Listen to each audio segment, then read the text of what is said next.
citizens, students, and faculty. It's been a long time since I've been with you folk. Since I've been gone, I've watched in amazement how this great land of ours has grown. Your parents now are traveling in automobiles.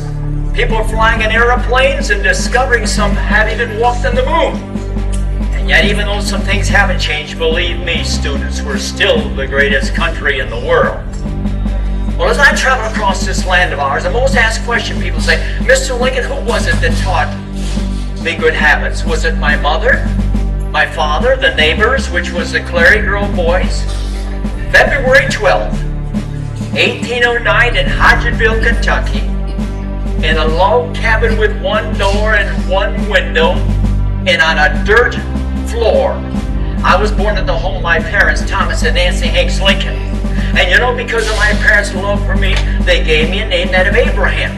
And they loved me, they cared for me, and they taught me good habits that I caught that followed me the rest of my life. Well, growing up, I had a cousin, and his name was Dennis Hanks. I'm 10 years old the day I was born. And the day he looked in that crib, I was a little fella about that size. As he looked inside that crib, he said, "It sure don't look like he will ever amount to very much." Well, you know, sometimes people say those things. But my parents convinced me that everybody is somebody because of the importance they had placed upon the books that I read. So I brought along the books this morning. And here's some of the elementary books: Book and Life of Our First President, George Washington. Robinson Crusoe, a story of a man stranded or marooned on an island off the coast of Chile for some 4 years, discouraged and lonely, and he found a companion. This book is called Aesop or Aesop Fable, depending upon how you pronounce the word. Pilgrim's Progress, story of John Bunyan, burdened down with an enormous pack on his back until he got some directions in life. And last but not least, the very first book I was ever taught to read out of or from, that covers all the bases that can't even be improved upon, was a Bible. So these are the books that influenced my life. Now, I didn't go to school like you students are doing this morning. I went to school by littles. A little here and a little there. We couldn't come to school every day because of the distance that had to be traveled by horseback. And there were not many people in the land. In fact, I remember our first teacher, Mr. Rennie, he drifted in and he drifted out. And he didn't show up for weeks after that. Hey, I'll bet you like that kind of school.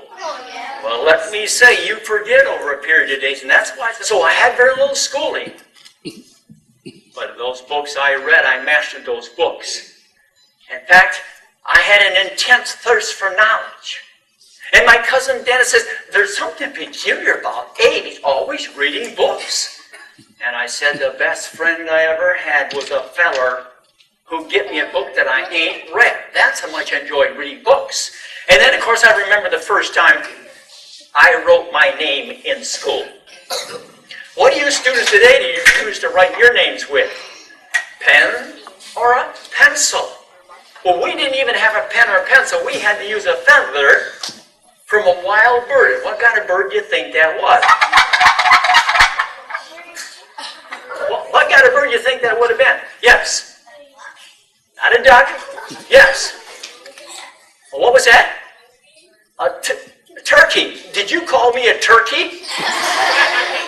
There's a feather from a turkey. And of course, what has to be on the bottom of your pen or pencil to make it right?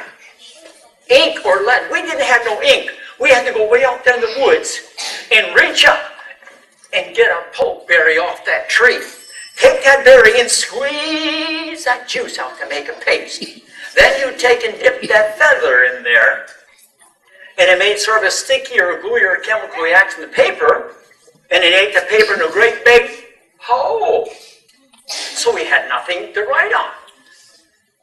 In fact, that's why we had to do a lot of memorizing. And then it wasn't long thereafter, we had moved from Kentucky to southern Indiana. And hadn't been there very long in Indiana, and my mother, she called me to her bedside.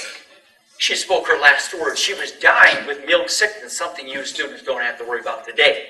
What milk sickness was, if a cow would eat a poisonous plant called the white snake root from the woods, and the cow would eat that plant, Make the cow very sick, you would drink the milk, it would be spoiled or contaminated to get very sick to the point of death, which had my mother and many other ones. It's my mother she called at her bedside. This was her very last words. She said, little Amy, she said, I know you're going to be a good boy. She said, be kind to your sister, Sarah, and your father, and live as we have taught you to love your Creator in those 10 commandments from God. Now, they were not suggestions nor multiple choice. And what a beautiful inheritance for a dying parent to pass on their son. And my mommy and daddy didn't have hardly 2 nickels to rub together. But they gave me the greatest heritage could ever be given a young lad. And many years thereafter, when I grew up, I became the 16th president. There were some times I was angry with my leaders, but as though I can still yet hear the tone of my mother's voice.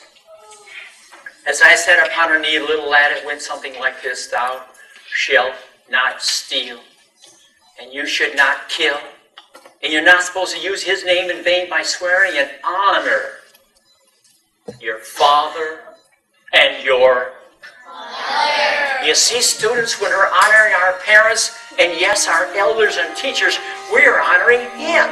And that's the highest tribute you can offer. And there's where my parents was modeling right around me those things like honesty, respect, responsibility, integrity.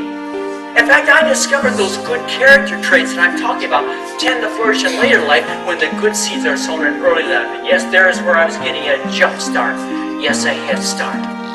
So you see, boys and girls, it's not enough to know what is right, but it is necessary to do right in the power to live by them as ours, but is only released their obedience. I heard for a long time. Maybe some of you students are going through struggles where you've lost a loved one, or maybe divorce has pulled some out of your family. Let me encourage you, class. I learned some neat things through those struggles. You develop character out of what you struggle. Yes, I heard for a long time, and you will too, but that was some neat things I've learned. When I left Springfield, Illinois, to travel to Washington to become your 16th president, on the back end of that caboose, as that locomotive was ready to pull out, I said, I now leave, not knowing when or whithersoever I may return, with a task before me greater than that which rested upon George Washington. I said, without the assistance of that divine being, I cannot succeed, but with his assistance, I cannot fail. And trusting in him who go with me and remain with you and be everywhere for good, let us confidently hope that all will yet be well. And to his care, commending you as I hope you will commend me your prayers, I bid you an affectionate farewell. So all of us, let's stand together, putting your responsibilities with your hand as we close with our national anthem. Okay?